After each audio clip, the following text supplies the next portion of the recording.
Muito bom dia, doutor. Aquilo que eu pretendia mesmo, portanto, isto é para um trabalho que eu tenho que fazer, uma reportagem acerca dos cuidadores informais e perceber um bocadinho de que forma é que vocês se posicionam em relação a este tema. Portanto, as questões que eu lhes vou pôr, depois eu não sei se haverá aqui uma outra, mas depois a doutora também me ajuda, se achar que há aqui alguma questão que não seja adequada à vossa associação, também não tem que responder, não tem problema nenhum. Portanto, aquilo que eu gostaria de saber era quais são os principais desafios enfrentados pelos cuidadores informais em Portugal, na sua opinião. Consegue-me ouvir bem, doutora? Consigo, estava a pensar. É assim, os principais desafios que os cuidadores informais têm neste momento são os que sempre tiveram. Porque nós pertencemos a uma sociedade que está habituada a cuidar dos seus, independentemente das idades e das patologias, e chegamos à conclusão que não temos qualquer tipo de direitos sociais. Daí ter surgido um movimento que nos levou a pedir legislação própria e alguns direitos para os cuidadores informais. Essa legislação apareceu em 2019, estamos em 2023 e nós estamos ainda na fase de não ter implementação das medidas e continuamos a não ter direitos. Portanto, nós achamos que para cuidar precisamos ter, acima de tudo, informação sobre a doença da pessoa que cuidamos, capacitação para termos mais, para sermos melhores cuidadores. Precisamos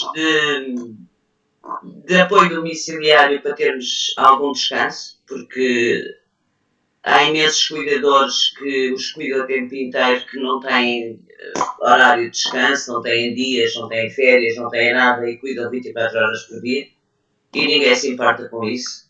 Claro. Muitos deles entram em exaustão e ninguém está preocupado. Precisamos daquilo que nós chamamos o descanso do cuidador, ou seja, unidades que nos possam acolher, mas com a devida dignidade, a pessoa que cuidamos durante uns dias, que nos proporcione a nós descansar. E muitos dos cuidadores também precisam de apoio financeiro. Muito bem. Porque o facto de estar a cuidar implica deixar muitas vezes o emprego e os rendimentos perdem-se, não é? Doutora, que serviços de apoio ou recursos a vossa associação oferece aos cuidadores informais, como aconselhamento ou até mesmo formação ou grupos de apoio? Que tipos de apoio é que vocês oferecem? É assim, a associação para já é só voluntários.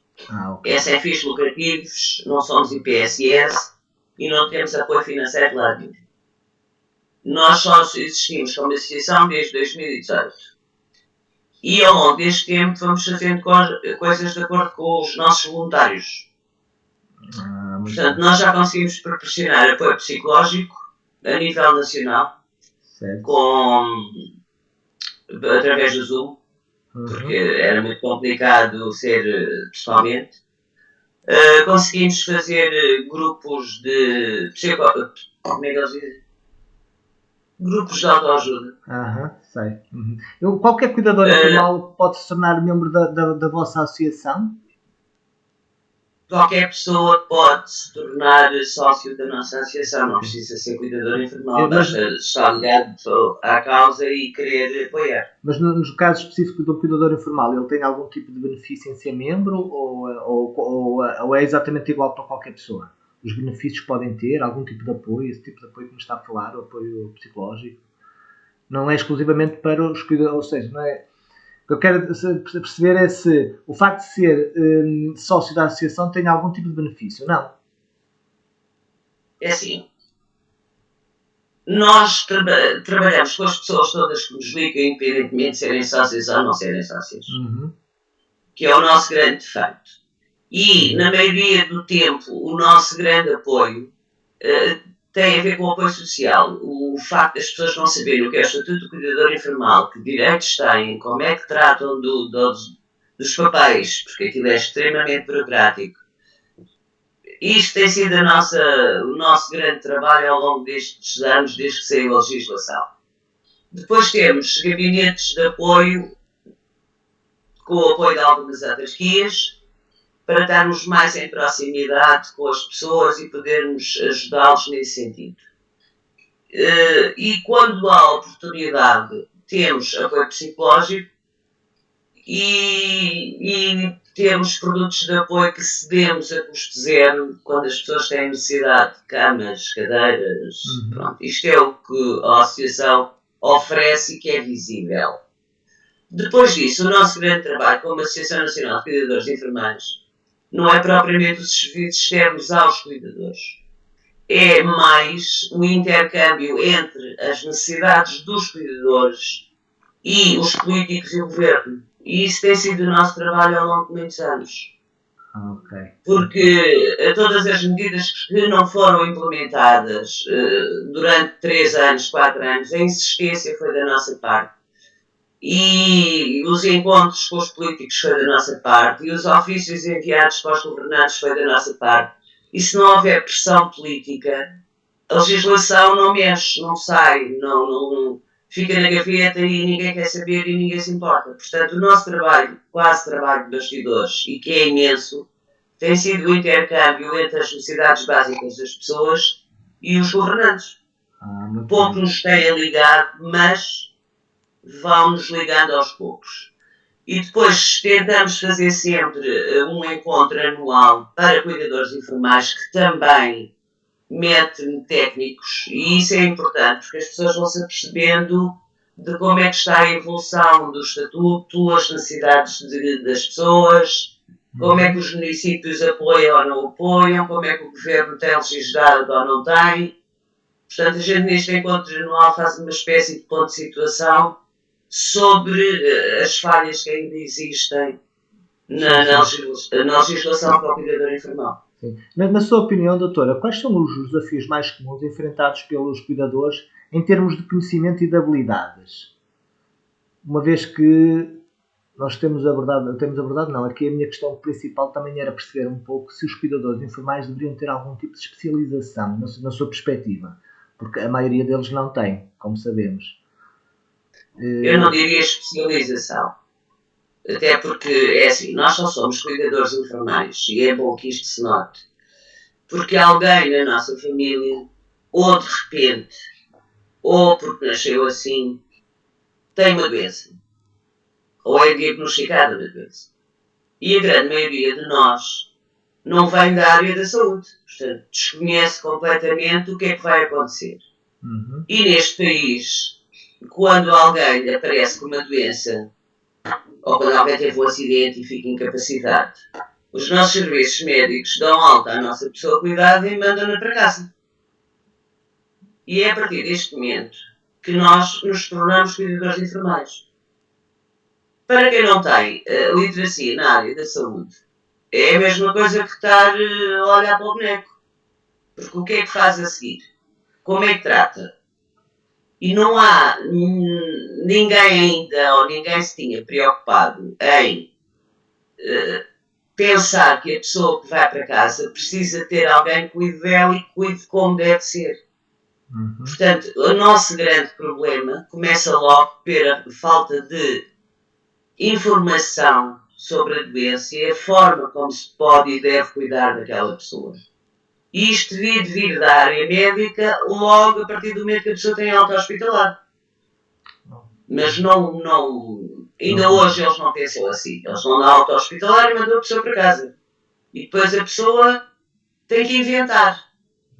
Tem que procurar pelos seus próprios meios de literacia, tem que perceber o que é a doença, como é que pode apoiar para ser melhor cuidado. Pronto, é uma espécie de autoconhecimento que somos obrigados a arranjar. Com exceção das crianças que nascem com problemas ou das crianças que têm doenças raras, porque aí é mais cuidado por parte da área médica e da formação aos pais.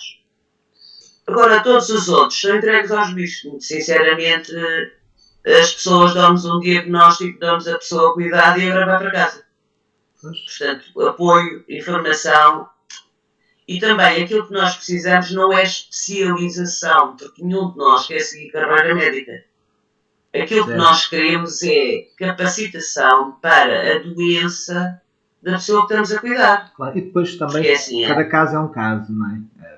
Exatamente, porque cada pessoa cuidada tem uma doença, não é? Exatamente. Portanto, a especialização teria que ser em muitas áreas diferentes e distintas. E, assim, há quem cuide de idosos, e os idosos têm inúmeras patologias, por exemplo.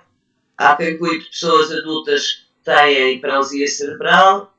Há imensos autistas, mas autistas já com a doença extremamente agravada, quer dizer, não pode haver especializações. Mas tem que haver acompanhamento à área da saúde e tem que haver capacitação de quem está a cuidar.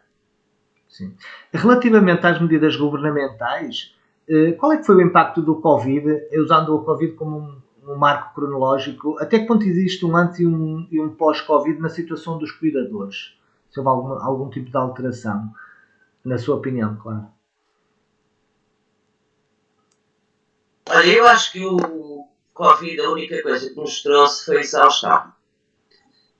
Principalmente psicológica, porque havia sempre o medo de, se a patologia da nossa pessoa cuidada se agravasse, de a levar ao hospital ou de a levar onde fosse. Em primeiro lugar, porque os serviços não funcionavam 100%.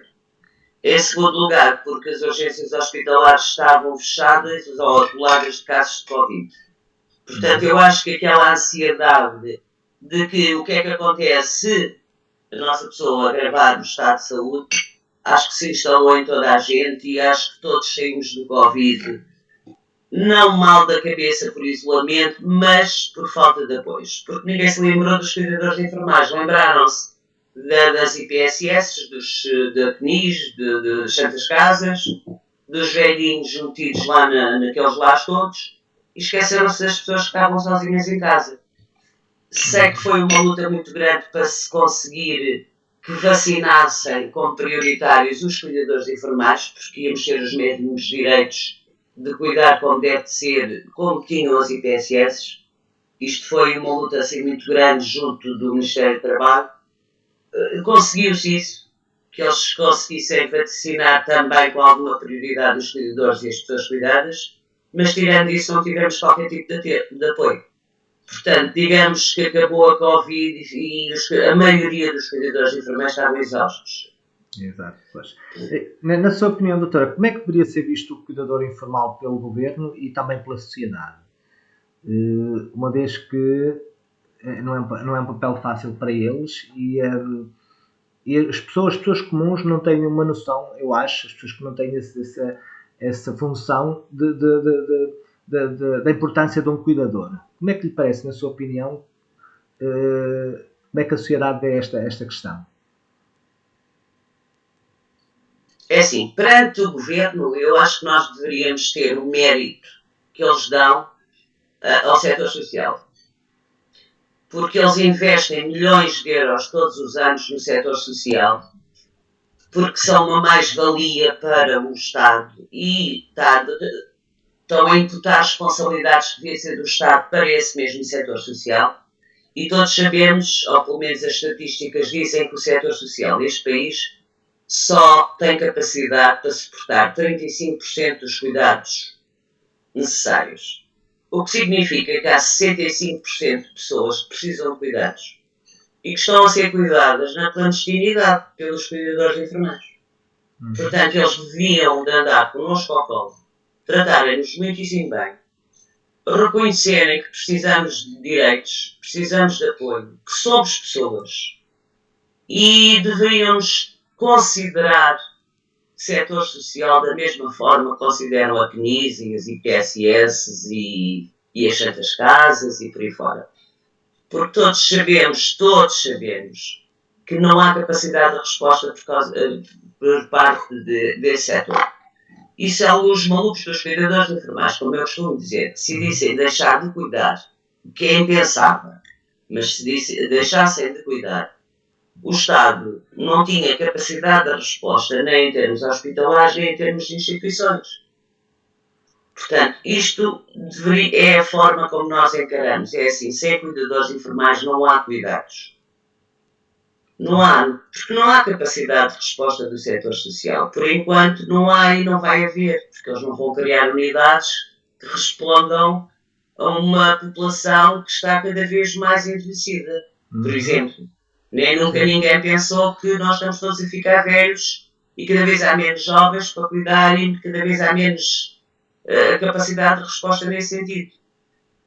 Os lares não mudaram as dinâmicas, são despejos de velhos, aquilo parece corredores da morte, como alguém diz, e é efetivamente o que eles vão para lá fazer, é esperar que morram. Não acontece nada no meio. As santas casas gritam que não têm dinheiro e também as necessidades das pessoas não são postas em prática. Pronto, aquilo é entrar lá, comer, dormir, tomar banho quando eles querem e pouco mais. Portanto, a mais-valia dos cuidadores informais é serem cuidados personalizados, as pessoas estarem no seu ambiente familiar, terem cuidados permanentes, porque nós estamos cá 24 horas por dia, não estamos 7 nem 8, estamos 24 horas por dia. E digamos que quer em termos físicos, quer em termos psicológicos, é sempre bom estar a ser cuidado no nosso próprio ambiente familiar, não é? Exatamente. Agora, deixa-me só dizer-te uma coisa. A sociedade também encara isto como uma obrigação. E como encara como uma obrigação, às vezes não entende que precisa ter direitos para cumprir essa obrigação. E isto é o mal da nossa sociedade. Muito bem. E o que é que falta, na sua opinião, na rede de saúde em Portugal em relação à pessoa cuidada?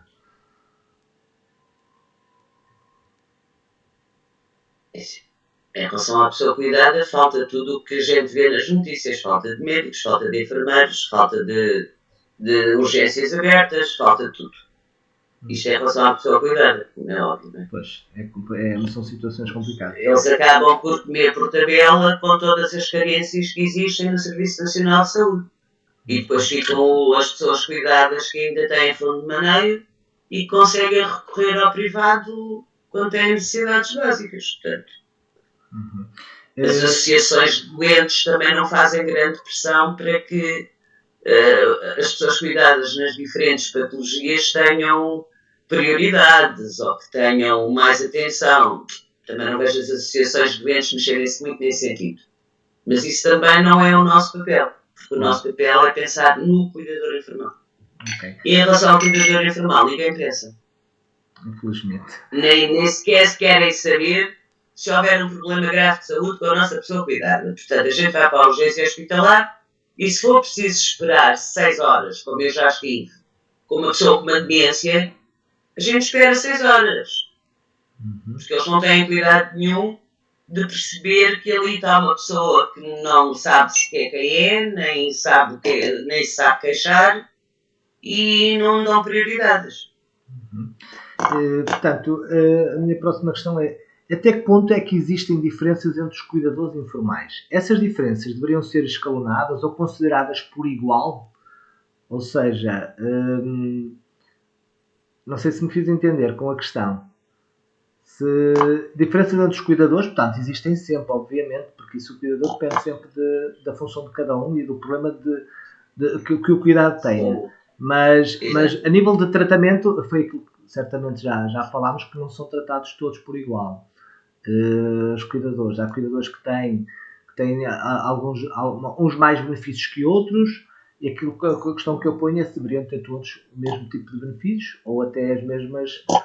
Tinha-me dito logo inicialmente na entrevista que haviam cuidadores específicos que tinham um tipo de apoio psicológico, mas isso não é para todos.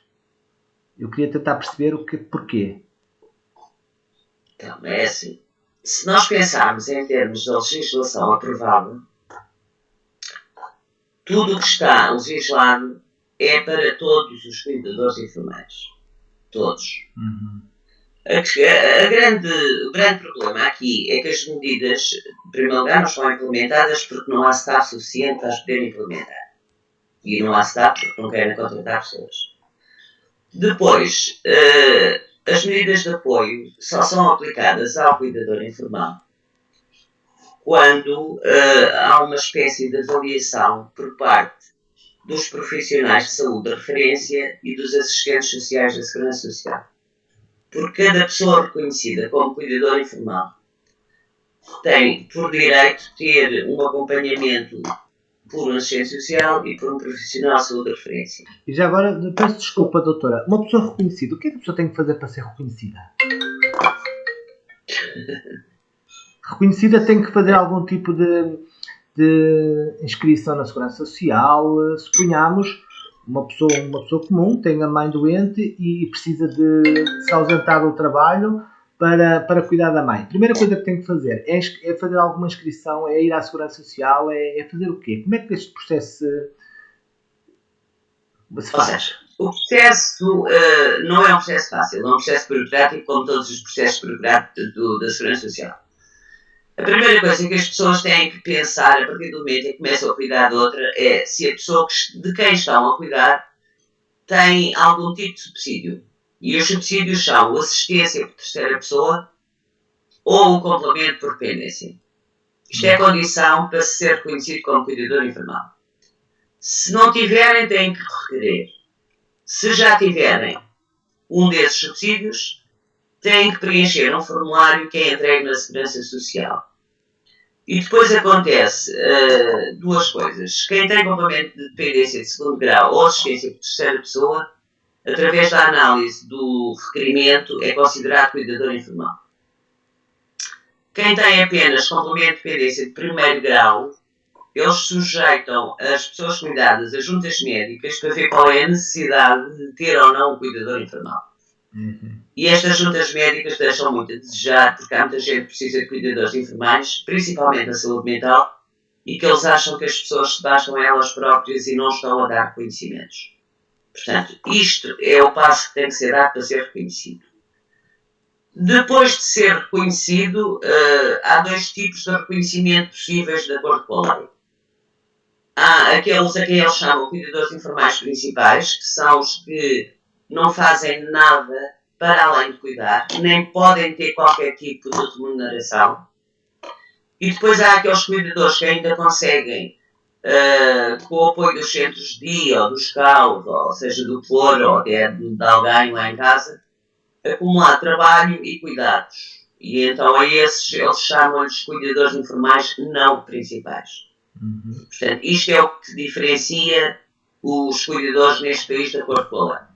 Em termos de direitos, temos todos os mesmos direitos, desde que a tal equipa reconheça a nossa necessidade de ter apoio psicológico, ou ter grupos de autoajuda, ou inclusivamente precisar de formação ou de capacitação. Mas é aquela equipa que vai definir as nossas necessidades básicas. E depois ainda há um grupo de cuidadores que pode vir a ter direito a subsídio de apoio. E têm que ser os cuidadores informais principais, os tais que não trabalham, mas a lei diz que eles vão buscar o conjunto de rendimentos do agregado familiar para perceber se é ou não atribuído o subsídio de apoio. Porque se for numa família em que o rendimento familiar seja elevado, a pessoa deixa de ter direito ao subsídio, apesar de estar a trabalhar 24 horas por dia. E os que têm direito a subsídio de apoio, o subsídio é uma coisa qualquer parecida com o IAS, que este ano são 480 euros. E mesmo assim, a esse valor é sempre deduzido o valor do complemento de dependência da pessoa cuidada, bem como tudo que sejam rendimentos em nome do cuidador informal. Portanto, há pessoas que acabam por ter direito a subsídio zero, outras ter direito a 100 euros, outras a 200 euros. O valor médio, em novembro, eram 300 euros de valor médio, apesar do subsídio de apoio ao cuidador, que corresponderam e acho que são 480 euros. Muito bem. Já agora, eu gostaria de saber qual é que seria o país que teria como exemplo relativamente ao Estatuto de Cuidador Informal e porquê? Nenhum. Não há. Não há? Em termos de legislação, se pensarmos na Europa, a nossa legislação é quase inédita, porque é um conjunto de apoios que passam pela assistência social, a área da saúde, por técnicos da psicologia, da enfermagem. Portanto, o nosso estatuto, se fosse posto em prática na Europa, seria pioneiro. Porque nos outros países da Europa existem situações como há quem pague para cuidar e há quem contrate, por exemplo, assistentes pessoais que vêm para casa cuidar e paga-lhes. Portanto, cada país tem uma dinâmica diferente, umas melhores que outras, umas mais bem remuneradas que outras, mas assim em termos de uma ação completa, não há nenhum que tenha legislação igual à nossa. Por isso é que os nossos governantes gostam muito de ir para a Europa e dizer que somos pioneiros. Eles depois esquecem-se de dizer é que não fazem a aplicação do Estatuto do Cuidador Informático. Porque se fosse aplicado como está na lei, apesar de não ser tudo o que nós queremos, seria mesmo muito bom, porque as pessoas tinham direito a imensas coisas. Ok. Neste momento, a Associação tem algum plano para mudar as condições dos cuidadores informais? O que é que tem feito? O que é que tem sido feito para que se possa, para que os cuidadores informais tenham, neste caso, mais vantagens e mais benefícios, até mesmo a nível dos subsídios que recebem? O que é que a Associação tem feito em função disso?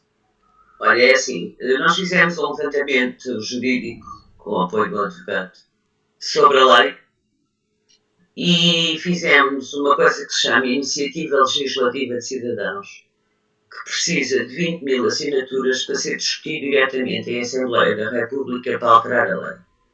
Alterações essas que implicam a maior parte dos artigos aprovados, porque, por exemplo, os direitos laborais dos cuidadores informais, de acordo com a agenda do trabalho digno, são para rir, porque eles deram dias de ausência ao cuidador informal, tudo isto sem ser pago. Portanto, quando as pessoas precisam, deixam de receber para apoiar a pessoa cuidada. Portanto, passa pelas alterações na legislação laboral, pelo valor do subsídio de apoio. Portanto, queremos um subsídio que seja pago a todos os cuidadores informais. Todos. Independentemente do valor do rendimento agregado familiar e que seja uma verba compreendida entre o IAS e o Salário Mínimo Nacional. E depois há todo um conjunto de medidas que nós pedimos, como por exemplo apoio domiciliário, mas apoio domiciliário com equipas multidisciplinares que deem apoio e que fiquem na casa da pessoa cuidada, porque, por exemplo, os idosos e muitas das crianças não têm instituições que as recebam. Portanto, não há descanso do cuidador enquanto não houver isso. Esse apoio, doutora, para o cuidado ou para o cuidador? Para o cuidado. Para o cuidado, de forma a que o cuidador se possa ausentar. Muito bem. Portanto, é aquilo que nós chamamos de descanso do cuidador com apoio domiciliário. Portanto, esta iniciativa legislativa está na página da Assembleia. Se quiseres, eu mando o link, porque tem lá todas as alterações que nós estamos a pedir. Só precisamos de 20 mil assinaturas. E neste país, 20 mil assinaturas só se fosse para cães ou para gatos. Como é para pessoas, está difícil. Ou para desporto, ou para futebol. Isso era rápido, era num dia. Exatamente. Se fosse para o futebol, a gente já tinha as 20 mil assinaturas. Isso era num dia. Assim, não conseguimos, temos para 2 mil. Pronto, e para terminar, doutor, eu gostaria de perguntar se tem alguma história curiosa de algum cuidador informal, ou que tenha conhecido, ou que tenha passado aí pela associação, que tenha tido uma história que de certa forma a tenha marcado, que seja uma história que pudesse partilhar connosco, porque eu deduzo que existem cuidadores informais com histórias de certa forma impactantes e histórias difíceis para eles. Tem alguma história em concreto que quisesse partilhar connosco? Eu tenho muitas informações das pessoas que nos vão ligando que mexem muito comigo. Porque sou eu que normalmente recebo as chamadas telefónicas do dia a dia, porque eu sou cuidadora da minha mãe e tenho alguma disponibilidade. Eu muito sinceramente, há uma que me choca, não me choca, mas que me tocou-me pela positiva. Porque nós levámos, eu digo nós, as pessoas que se movimentaram para ter o estatuto de cuidador informal, sofremos, entre aspas, muito para conseguir ter legislação aprovada. E tivemos muitas reuniões e muitos debates políticos e muita gente a contestar no que nós queríamos e por aí fora. Portanto, deu muito trabalho a quem esteve lá. E eu estive sempre lá. E a primeira vez que alguém me ligou a dizer que tinha recebido o subsídio de apoio ao cuidador, eu fiquei muito feliz. Porque fiquei com a sensação que 3, 4 anos de luta tinham dado algum resultado. Ou seja, houve alguém em Portimão que cuidava do filho com paralisia cerebral e no miúdo na altura já era adolescente. A mãe vivia apenas e só de subsídio de apoio que era dado ao filho. E telefonou muito contente que teve direito a subsídio de apoio como cuidadora informal. E para que é que servia esse subsídio de apoio que ela recebeu? Servia para ela ir pagar a água e a luz que estavam atrasados. E ela estava sujeita a ficar sem água e sem luz em casa. E isto deixou-me a pensar que é assim, que merda de sociedade que nós temos, desculpa o termo, que estamos à espera de um subsídiozinho que na altura penso que foram, o IAS era mais baixo, ela deve ter recebido 300 euros, ou 300 e poucos euros, e aproveitou esse dinheiro todo para ir pôr a água e a luz em ordem, quando isto para nós são necessidades básicas do cidadão, que nunca se deveriam estar a questionar. Portanto, eu acho que isso nunca me vai sair da cabeça, porque eu fiquei muito feliz, por um lado, porque finalmente alguém tinha tido direito àquilo a que nós tínhamos todos lutado, e depois percebi que afinal ia ficar sem dinheiro na mesma, porque as necessidades básicas não eram combatadas. Claro. Isto é uma história que eu nunca mais me vou esquecer. Muito bem. Pronto, doutora Maria dos Anjos, olha, quero-lhe agradecer pela informação que me prestou. Tenho a certeza que será muito útil para o meu trabalho. E pronto, e muito obrigado e parabéns pelo trabalho que vocês têm desenvolvido, que certamente é um trabalho que faz toda a diferença. Portanto, a entrevista... Diga. E depois temos algum acesso ao vosso trabalho? Sim, eu posso lhe mandar. Portanto, aquilo que eu vou fazer é reunir algumas entrevistas com cuidadores, com cuidados. Neste caso, a minha fonte principal será a vossa associação. E com isto eu tenho que fazer uma reportagem escrita. Depois é um trabalho que será avaliado. E depois eu posso lhe enviar com todo gosto. Está bem, doutor? Ok. Só mesmo por curiosidade, depois gostávamos de ter. Ok. Muito obrigado, então, por tudo. Bom trabalho, e tudo a correr bem. Muito obrigado. Tá. Obrigado. Obrigado, bom trabalho. Obrigado.